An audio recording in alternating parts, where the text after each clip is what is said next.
Hey y'all, welcome back to Goodies with Tip. Today we're doing a crock pot roast with jalapeno mac and cheese and fresh green beans and some fresh mashed potatoes with gravy. So I just started out, went straight in, beating this roast with a knife on both sides. Then I went in and seasoned it on both sides. Don't worry guys, I will leave the recipe on the blog, so make sure you check out the blog. Went in with the seasoning on both sides, and then I allowed this to marinate for 2 days. Guys, if you are new to my channel, welcome. If you're returning, welcome back. Thank you so much. After it has marinated for those 2 days, I actually went in and I fried it on both sides just to get it cooking. I cooked this on a low to medium heat for about 5 to 7 minutes on each side. And there you can see that I'm pouring the rest of that marinade on there. Guys, this roast turned out to be so flavorful. I do recommend marinating. I did not have to add any extra seasoning at all whatsoever. So after I was done browning the roast on both sides, I went in and I used the rest of those drippings to go ahead and finish making the gravy. I also tried this onion mushroom mixture.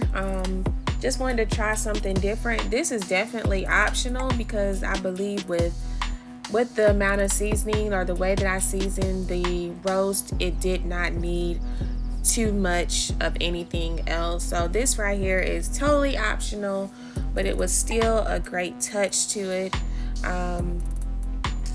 And once I was done with this, I just poured this right into the pot and allowed it to finish cooking. Guys, if you haven't already, make sure you go ahead and subscribe to my channel. Go ahead and ring that notification bell. And if you are liking this video so far, make sure you go ahead and give me a thumbs up. I'm trying to see what type of content I should put out here, what type of things you all like. Make sure you also leave some comments and let me know some things that you would like for me to make. And guys, thank you so much for continuing to watch. Next, I am going in and I'm going to go ahead and prep while my roast is cooking. I wanted to go ahead and get my onions chopped, get my green beans cleaned, and also go ahead and boil my noodles for my mac and cheese. And then I also went ahead and cut up my potatoes as well. So here for my mac and cheese, I love to make sure my water is salted well. Afterwards, I usually don't use any salt. If I do, I use just a little bit of salt in the mac and cheese, just only a sprinkle, but that is totally optional. Here I'm going in with my green beans, just getting them rinsed very well. Then I go in and cut them. Then I go in with my red onion, make sure that is cut for my green beans. And then I go in with my potatoes and get those cut up and rinsed.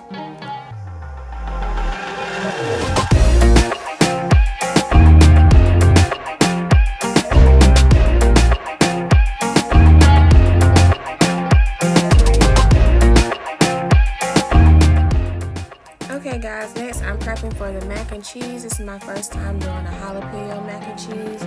Those were the cheeses I used. I did try to show shredding for every cheese, but my camera actually ran out of memory, and so I was only able to show you this one.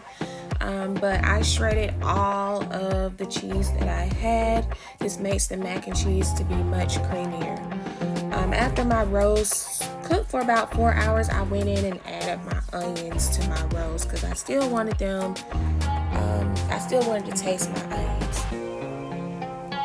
Here I'm just going in and making my roux for my mac and cheese. I used cornstarch, butter, and then I used a mixture of the heavy whipping cream along with the just regular whole milk. I like to use the Fairlife milk. And then here you just see me adding just a little bit at a time. When I make my roux, I like to add a little bit at a time and then just continue to mix and whisk until everything is smooth, and then I'll just keep going in and adding the rest of my ingredients. Guys, I hope that you're enjoying this video so far. Make sure you go ahead and like, give me a thumbs up, and go ahead and subscribe and ring that notification bell. Thank you so much for watching. I hope that you continue to enjoy throughout the video, and I'll see you guys in just a moment.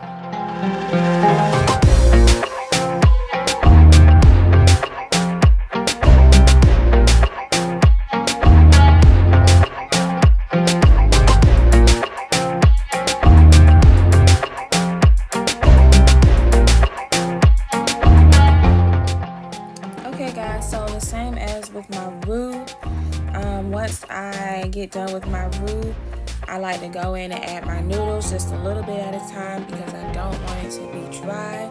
So I don't want to go in and add all the noodles and then not have enough sauce or not have enough cheese to add. So I do the same thing as with my roux. Each time I make it, I just kind of add a little bit at a time until I get the right consistency that I want.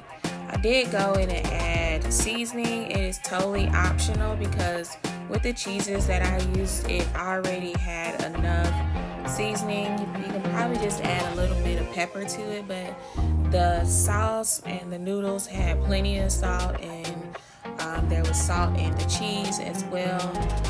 The peppers from the jalapeno cheese gave it an extra flavor also. So I suggest that you maybe taste your roux and see if you need to add extra seasonings. Since this was my first time, I was afraid of not adding seasoning, and I just went ahead and added just a little bit of seasoning, not much, but season to taste, or do what you think is best.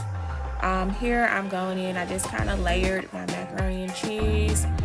I put in that mixture, then I went on top with with the Monterey Jack and mozzarella mixture along with the extra sharp cheese, and then I added another layer of noodles mixture and then also another layer of cheese. And once I was done, I just seasoned that top with some parsley and I popped it in the oven. And I also added some paprika, and then that's when I went ahead and put it in the oven. Once I put this in the oven and allowed this to cook, I went ahead and finished up trying to go ahead and get my potatoes boiling because I wanted them to be hot. Wanted everything to be hot once this macaroni and cheese got done, and it was time to eat this good old roast, y'all.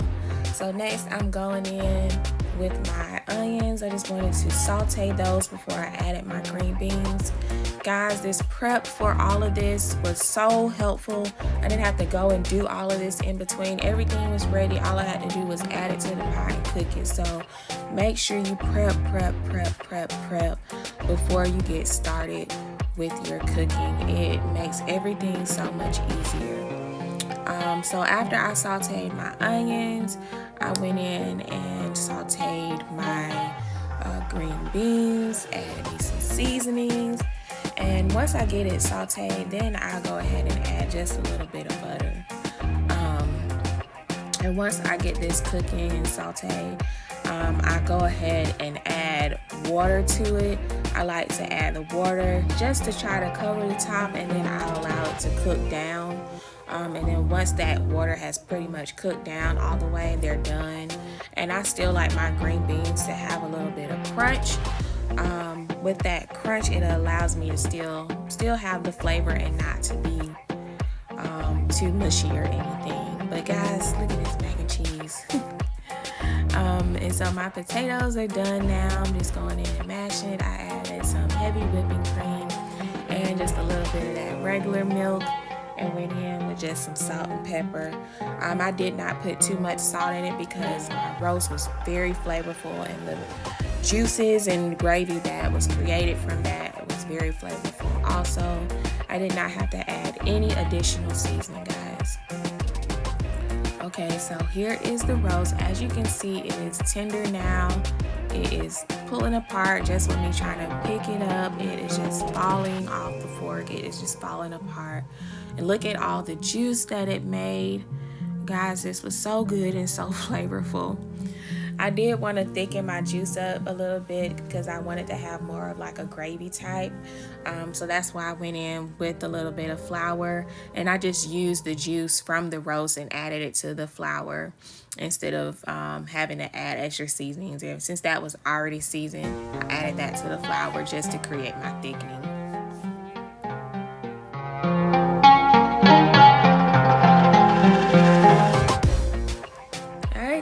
So this is pretty much it.